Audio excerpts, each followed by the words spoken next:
মানবিকতার উজ্জ্বল দৃষ্টান্ত করলেন জনপ্রতিনিধি। মৃত্যুর মুখ থেকে ফিরল কিশোরের জীবন। রাজনীতি ছাপিয়ে সামনে এলো মানুষের প্রতি মানুষের দায়বদ্ধতা।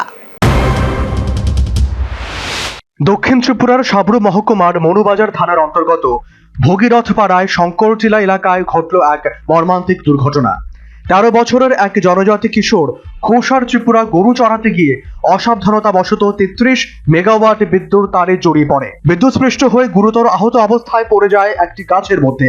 ঘটনায় এলাকায় চাঞ্চল্য ছড়িয়ে পড়েছে। স্থানীয় গ্রামবাসীরা প্রথমে উদ্ধার কাজে ঝাঁপিয়ে পড়েন। ঠিক সেই সময় এডিসি নির্বাচনে প্রচার শেষে ফেরার পথে দক্ষিণ ত্রিপুরা জেলা পরিষদের সভাধিপতি দীপক দত্ত এবং বিজেপির 39 মনুমণ্ডলের সহসভাপতি বিপ্লব সেন ঘটনাস্থলে পৌঁছান। ভিড় দেখে তারা দাঁড়িয়ে পড়েন। পরিস্থিতির গুরুত্ব বুঝে তারা নিজেরাই উদ্ধার কাজে হাত লাগান। দীর্ঘ চেষ্টার পর আহত কিশোরকে উদ্ধার করে দ্রুত মনুবাজার প্রাথমিক স্বাস্থ্য কেন্দ্রে নিয়ে যাওয়া হয়। সেখানে কর্তব্যরত চিকিৎসক ডাক্তার দেবজ্যোতি মজুমদার প্রাথমিক চিকিৎসা করে তাকে আগরতলা জিবি হাসপাতালে রেফার করেন। এমনটাই জানালেন জেলা সভাধিপতি দীপক দত্ত। আজ আমি দলীয় কাজে পোয়াংবাড়িতে গিয়েছিলাম, সবাই ছিল।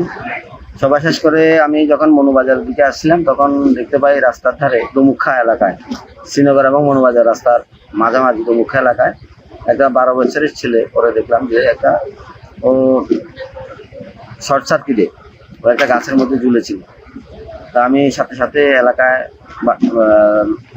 লোকের তৎপরতায় তাকে মনুবাজার প্রাথমিক হাসপাতালে প্রথমে নিয়ে আসি।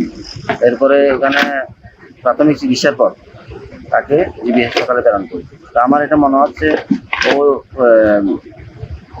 শর্ট সার্কিটের কারণে এমন হয়েছে।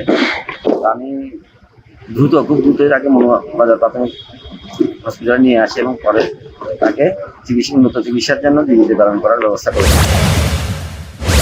জানা গেছে এই কিশোরের শরীরের প্রায় 90% পুড়ে গেছে। সভাধিপতি দীপক দত্ত সঙ্গে সঙ্গে আর্থিক সাহায্য প্রদান করেন। ভবিষ্যতেও তার চিকিৎসার দায়িত্ব নেওয়ার আশ্বাস দেন। এই ঘটনায় রাজনৈতিক পরিচয়ের বাইরে মানবিক মুখী বড় হয়ে উঠল। মানবতার এই উদ্যোগ এলাকাবাসীর প্রশংসা কুড়িয়েছে। Bureau report, News vanguard.